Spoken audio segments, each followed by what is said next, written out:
This is called a Masse shot, and until I started making trick shot videos, it's something I didn't even realise you could play on a snooker table. Although very similar, the Masse shot isn't the same as playing a shot with side spin or even playing a swerve shot like this. Instead of making the cue ball change direction, the Masse shot is more about making it spin back on itself. To play this shot, you need a raised loop bridge. You place your cue in between your index and middle finger, rotate your hand around, wrap your index finger around the cue and tuck your thumb underneath. This provides a hole to cue through, and it means you can strike down the white, but it's not very stable. If I play the shot like that, I'm moving all over the place. So what I can do is bring my body in and put my hand against the side of my leg, and that makes it a lot more stable so I can play the shot. The next thing to consider is the cue angle. I've just got the screen there so I can see what I'm actually looking at. So if I have a lot of angle away from vertical, that'll actually make the cue ball slow down but won't stop it. Whereas if I go completely vertical with it, I might actually be able to make it go back, but that didn't move because I haven't hit it out. So you've got to get that angle right.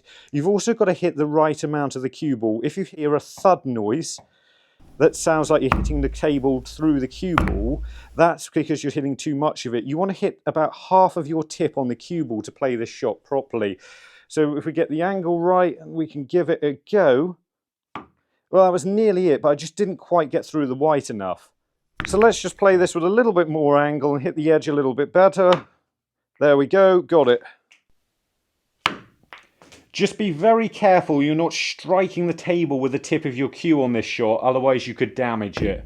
This is a shot I do occasionally use in a game, but only when it's the easiest way of getting out of what is usually a relatively close snooker, like that. But I don't ever try anything like the Jimmy White shot as an exhibition. I wouldn't be able to do anything near that good.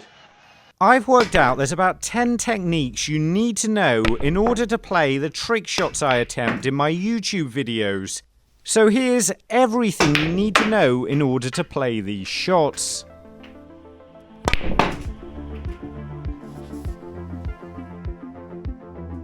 Here's a good one. When you're really cueing well and you're just the wrong side of the blue, it's possible to use top spin and right hand side to make the cue ball come back down the table and finish on a red like that. Here's how it works.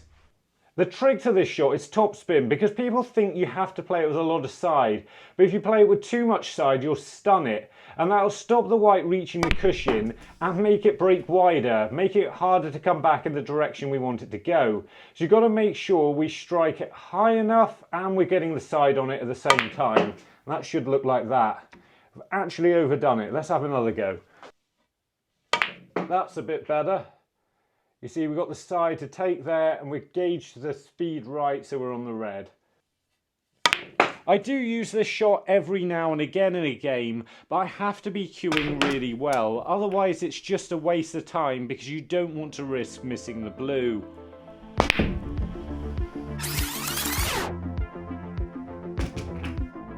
This one comes up quite a lot in trick shots as a way of potting a ball that doesn't actually go, but is usually played as an exhibition shot on the final black by a player who's already won the frame. It's just about knowing how to play the shot around 4 cushions. This is almost a natural angle where all you need to do is set the ball off on the correct path. If you think about where the centre of the top cushion is, you want the black to strike the cushion about a foot to the side. Let's see what happens.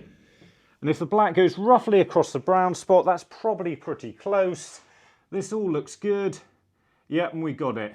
Not guaranteed, but that's roughly where you want to hit. You can then adjust to play this shot from other positions as long as you avoid all the other balls on the way round. This isn't something that I'd ever tried in the game because I usually want to pot the black off its spot when it usually comes up more than I actually want to play an exhibition shot. When the object ball's close to the cushion or a pocket, you can in fact use top spin to slow the cue ball down or even make it banana.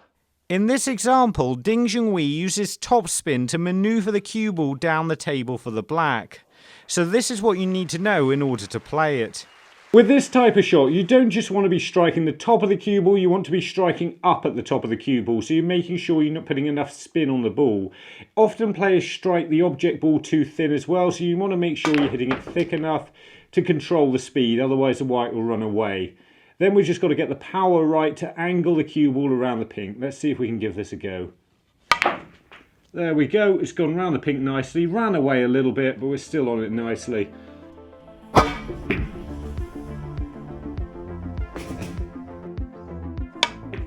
A shot like that is something that I wouldn't have believed actually worked when I first saw it, but now I've worked out how to play it, I realise you just have to put a lot of side spin on the cue ball to hit the cushion just before the ball. The spin then pots the ball cushion first, and that allows you to pot the ball down the cushion the wrong way essentially. Here's how you play it. I used to struggle to play this shot with any consistency because I didn't realise you need to strike the cushion with a little gap to the ball you want to knock down it, so about that much. And that actually gives space to hit the red, in this case, at the right angle. So let's see if we can get that. There we go, just about got it. Didn't quite leave enough space, but I just got away with it with the size of my pockets. I don't remember this one ever coming up as a chance in a game to play it, but as I'm getting it about 1 in 3 now, I'd probably give it a go if it comes up. Or just missed it, yes, it just about dropped in. I'd probably give it a go if it came up, because it's not actually that difficult, especially if the pockets are a little bit bigger. Players don't usually attempt to cut the black ball in on a respotted black because it's an incredibly thin cut. I mean, if I put the cue ball there, it's going to be very thin going for that pocket. But did you know it's actually possible to still pot the ball in that pocket if you position the cue ball over here? It just requires a huge amount of side spin and the thinnest edge possible. Yeah, that was a little bit too much. Let's just give that another go. A few moments later. Got it. Okay, that took a few more goes than I wanted, but it's gone in the end. The way that works is all the side spin on the cue ball actually makes the black cut thinner than it should actually go. There's really not much to this one. You just need to aim for the thinnest possible edge on the left side of the black and to put as much left hand side on the cue ball as possible and simply hit the black in that position.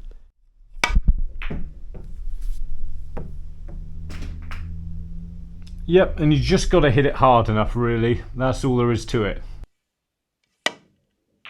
Obviously, I've never played this in a real match, but I have cut a black in just like that on a respot. I remember my coach afterwards, though, saying, "What on earth were you trying that for?" That was genuinely first time with that, though, so, you know.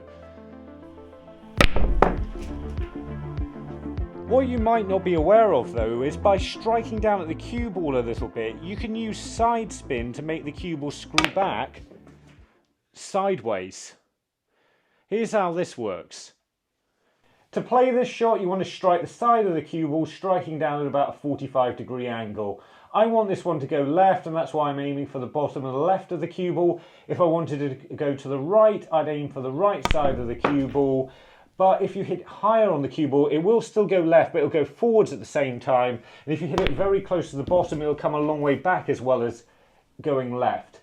So the main part of this shot is actually just making sure you pot it, because striking down and hitting the side of the ball makes it very difficult. So you want to make sure you're getting the pace right, but let's give this a go. And there we go, we went a long way left, probably come back a little bit too far, I'd have liked to have been there, so I should have hit it slightly higher. But that's how you screw back sideways. This is one I'm pretty confident I've never tried in a game, and there's a couple of reasons for it. Firstly, if I attempted it from this sort of a distance, it probably wouldn't work that well, and I'm incredibly likely to miss. Secondly, even if I wanted to screw back down here for the black and I was close enough, the question is then why? Because I could simply roll the cue ball through for the black, I could stun for the pink. There's usually a lot easier options, and this shot really, a lot of the time, isn't very helpful.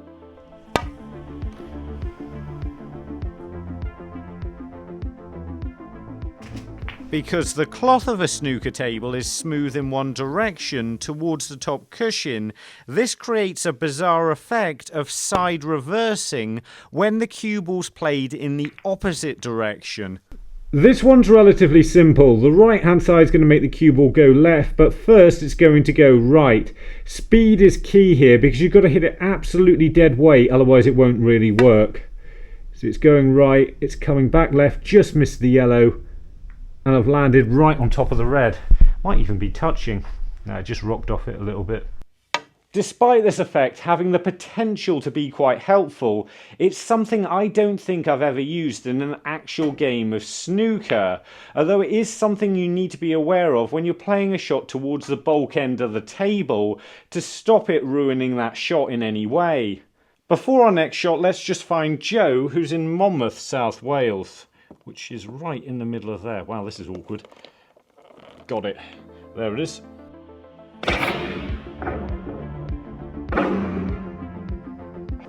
If you've seen my short videos, you've probably seen me play a shot like this quite a bit, where you jump the object ball over the pack of reds or some form of obstacle like that. It's not actually a foul unless the cue ball were to jump over the black there. So here's how you play it.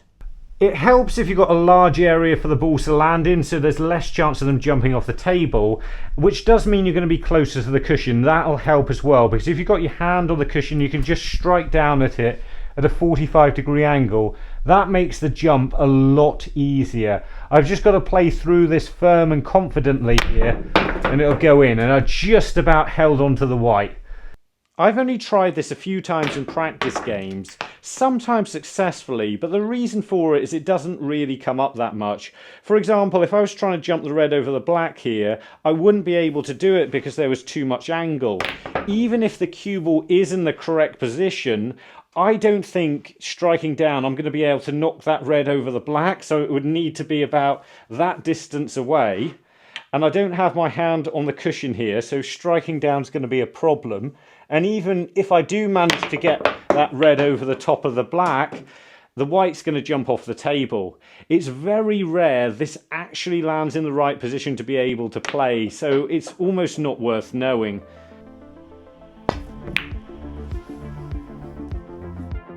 Escaping from a snooker is an interesting one because it's something I wouldn't have even considered before I started doing these type of trick shots. Although the specific shot does actually play around with the difficulty, and the Sean Murphy shot sort of opened our eyes up to what was possible with this. And there's a big difference between using the jaws of the corner pocket and using the jaws of the middle pocket like this. There's no trick to this one, unfortunately. On my table, if you aim for where the edge of the pocket is, the edge of the drop, then you're going to be roughly in the right place for the cue ball going down the cushion from this position, but it won't be right from any other position. And let's see, might need another go there. A few moments later. There we go. Second try. See, that was fairly easy, wasn't it? It was nothing like second try. I have used this shot in the past like this to help me escape from snookers like that one, but I haven't really been able to do anything trick shotty with it, just basic snooker escapes when they came up. So although these shots won't help you out too much in an actual game, they are quite fun to know as trick shots. But if you want to know some shots that will help you out in a game, including understanding side spin, then have a look at these two videos. And remember, don't just watch, play, and make the commitment to becoming a better player by subscribing to the channel and visit the website. See you later.